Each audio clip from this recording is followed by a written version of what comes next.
Chelsea transfer news bonanza, ladies and gentlemen.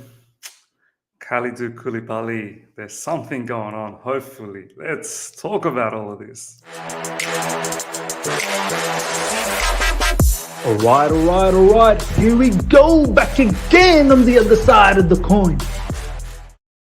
All right, welcome back to the other side of the coin, ladies and gentlemen. Let's get stuck into this. Lots of transfer news to talk about. First of all, ladies and gentlemen, Chelsea have sent Kalidou Koulibaly a 10 million euros net per season offer. He's valued at 40 million. Apparently, he's rejected Napoli's contract extension and he is looking to explore other avenues. And look, for me, this guy has always been number one selection. Obviously, after Jules Koundé, Jules Koundé needs to happen anyway, and that was happening for 2 seasons now. So hopefully that absolutely takes care of itself. This guy is the one that is being my number one selection for Rudiger replacement. And I was absolutely adamant about this up until recently, where I saw a particular publication tweet out that his preference was Barcelona, and that's where I got a little bit clouded. I really want players to be committed to Chelsea Football Club, much like Thiago Silva. When he left PSG, he only wanted Chelsea Football Club, and it obviously helps, from the mentality side of things. When you're committed to a club and you're absolutely clear where you want to go, your performance generally should be better. But when you're sort of having a thought that you wanted to be somewhere else, now you're here, you compromise, it's okay, I get a bit worried. But if that's not the true, and look, even if it is, hopefully he understands what sort of project that we're doing under Thomas Tuchel, and he sees the fact that there is a lot of trophies to be won over here, and this football club will only go, to a different level down the track with all the rebuild that we're trying to do in this particular transfer window, and hopefully down the track with other windows. So for me,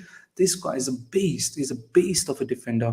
When it comes to ball playing ability, he's fantastic as well. He's well versed in the possession-based footballing style.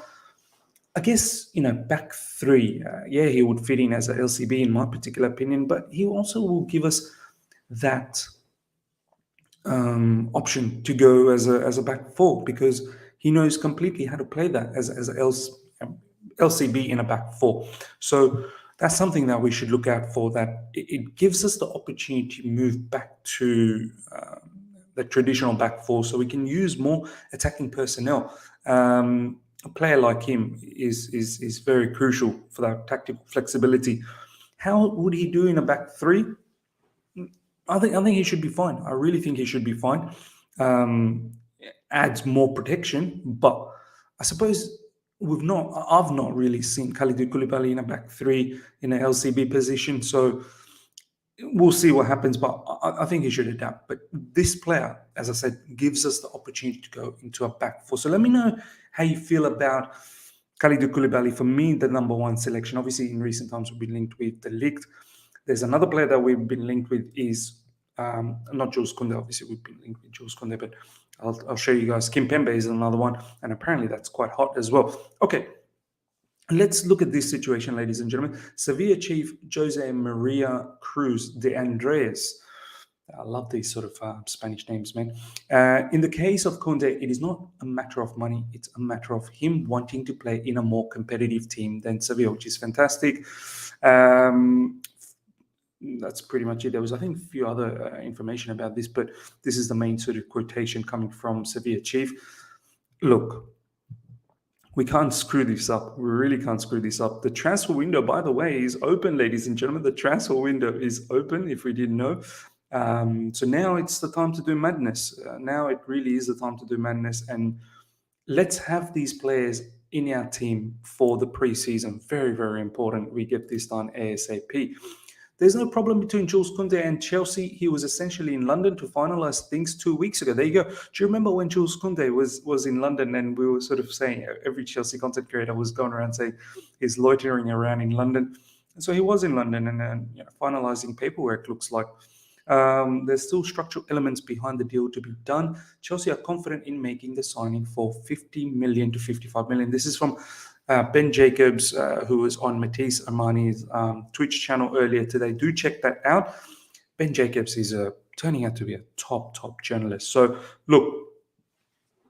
looks like Jules Koundé's situation is advanced in the sense from the player's point of view. We just need to negotiate from a club's point of view. Sevilla needs the money as well. They need to balance their books something around 60 million euros or pounds that they need by the end of June. So we've got around 3 weeks to go. It's got to happen. It's got to happen ASAP. Okay, Thomas Tuchel is an admirer of PSG defender Presnel Kimpembe. He has already received a few text messages from Chelsea defender Thiago Silva to sell him the London project. Look, apparently this is quite hot. Nathan Jasing of CFC News page has also quote tweeted this, saying this is true. I mean, I'm not surprised. Obviously, Thomas Tuchel knows Kimpembe. Silva and Kimpembe, that partnership when they were in PSG was very good. So watch this space. I've got no issues with Kimpembe. I think he's a decent defender as well. There's some decent defenders going around at the moment. So he's definitely up there with those names. Is he my top preference? No, obviously Koulibaly is, but this getting a player like him, it doesn't mean it's the end of the world. And Thiago Silva has played with him previously, so the combination is very important when it comes to CB. The combination could work out, and the fact that Thomas Tuchel knows him also goes well with that. Now, here we go, ladies and gentlemen. Declan Rice news. Brace yourself. I think, look, this guy, he wants to come to Chelsea. Thomas Tuchel wants him. I think we're just going to have to accept the fact that this is probably going to happen. If it doesn't happen this season, it's going to happen next season. It is what it is, and I'm eagerly waiting to see how it all fits in. I'm really eagerly waiting to see how Thomas Tuchel deploys Declan Rice and how Declan Rice plays in a possession-based football. He may perhaps improve his game. It's believed West Ham would start negotiations for Declan Rice if a bid in excess of 75 million was launched. So, look, all of that talk about 150 million, 100 million, at the end of the day, seems like, this is from Adam Newson as well, who's another credible journalist out there in Chelsea community, saying anything above 75 million could do the trick with West Ham. So watch this space once again. I think that's probably right. I think 80 million probably might get the job done. He's rejected West Ham offers in recent times, contract extension, more money, I think 200k per week, plus a 7-year contract, something ridiculous, and he's rejected that. So look, he wants to come to Chelsea. Thomas Tuchel is quite adamant about that player. So it may happen. Might not happen this season because I feel like West Ham has got all the power at the moment. They've got 2 years plus another year to trigger. So essentially 3 years to go. They're in no hurry to let go of Declan Rice. So we'll see what happens. Richarlison was pitched to Chelsea, but it's unlikely he will be pursued. We talked about Richarlison and the fact that, Frank Lampard likes a lot of our players. So we'll see what happens there. For me, it's Gabriel Jesus. Richarlison is not a bad player. I think temperament could be a bit of an issue, but then again, some Chelsea fans are saying, we want that temperament, that crazy aggro nature, much like Diego Costa. But I feel like Gabriel Jesus gives us a lot more than Richarlison. The midfield is clearly a priority for Chelsea. Chelsea admire Calvin Phillips, but there's nothing advanced. It's Declan Rice over Phillips, though Chelsea have also explored Amadou Haidara previously. Calvin Phillips is someone I absolutely admired at the start of last season when Leeds came back a couple of seasons back. The first season under Bielsa in the Premier League, I was so impressed by Calvin Phillips. And of course, Bielsa's way of football. And I kept on saying it should not be Declan Rice, should be Calvin Phillips. Obviously, last season, injuries absolutely decimated Calvin Phillips.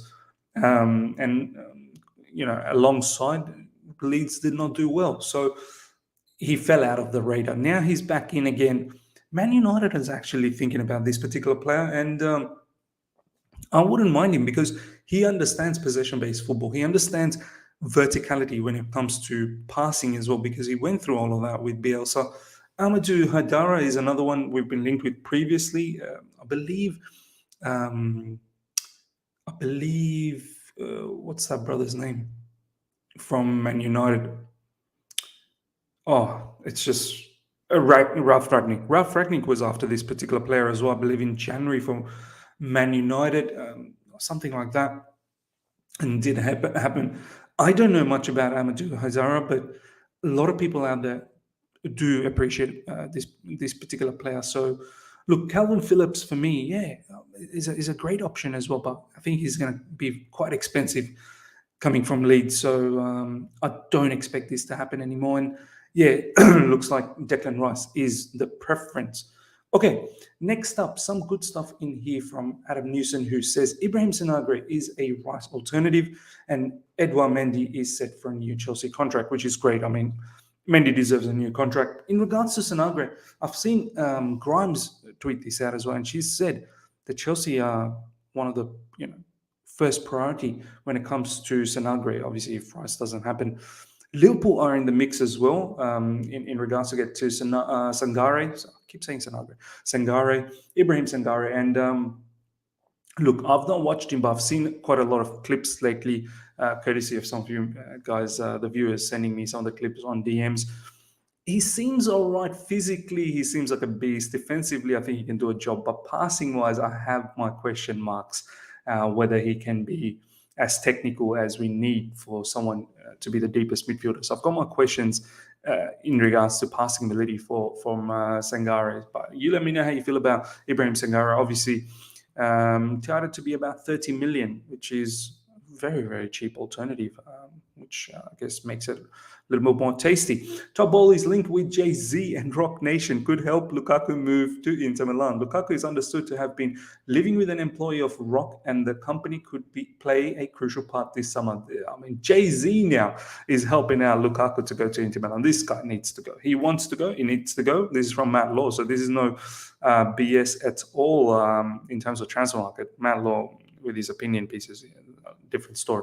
Top Ball is part owner of LA Dodgers and LA Lakers. They have done player and commercial business with Rock Nation, which was founded by Jay-Z. So, look, can you imagine Jay-Z helping out Romelu Lukaku to move to Inter Milan? That's mad. That's mad.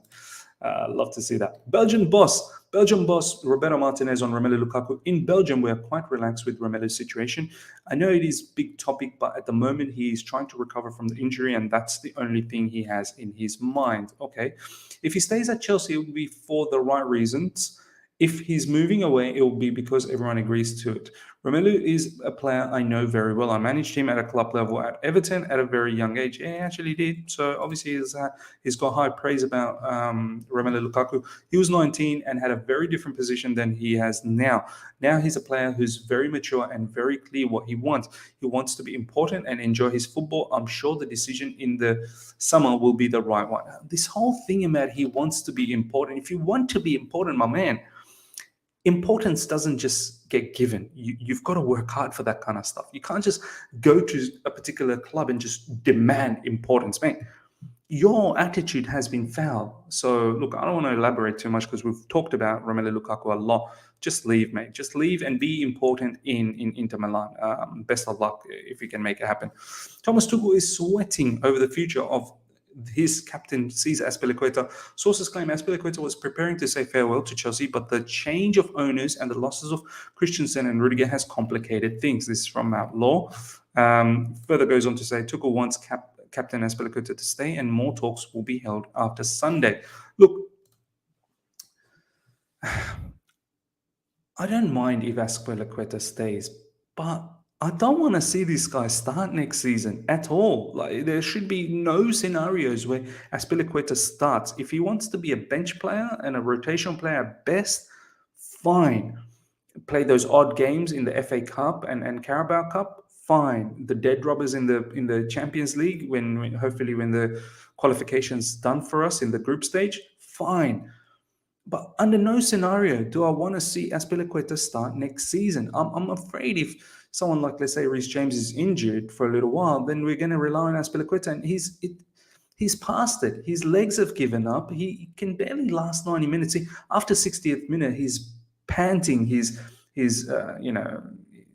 brains off, to be honest.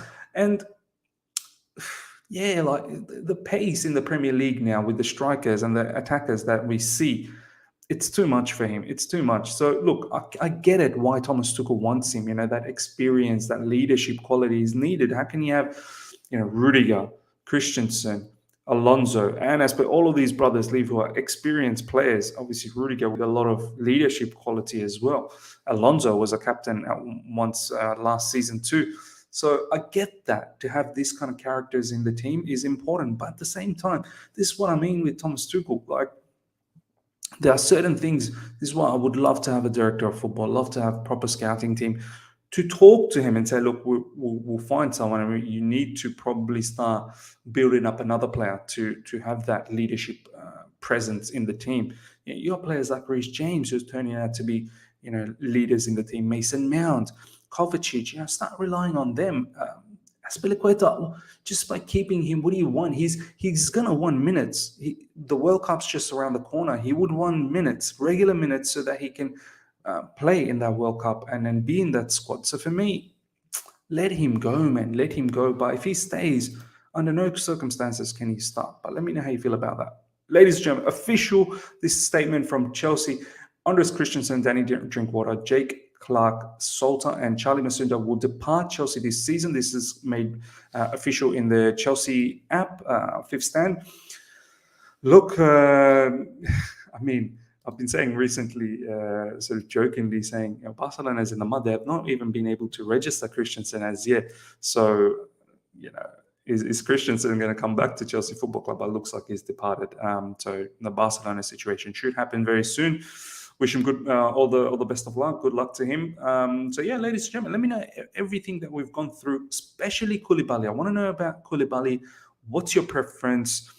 Some people are a bit worried about the age. I feel like defenders get better by age, and this guy's a beast. He's only 30. Defenders can play till quite long. And I like an experienced defender more than a young defender, if I'm being honest. And we've got a lot of young defenders with Jules Koundé, Chalobah, Levi Colwell possibly as well.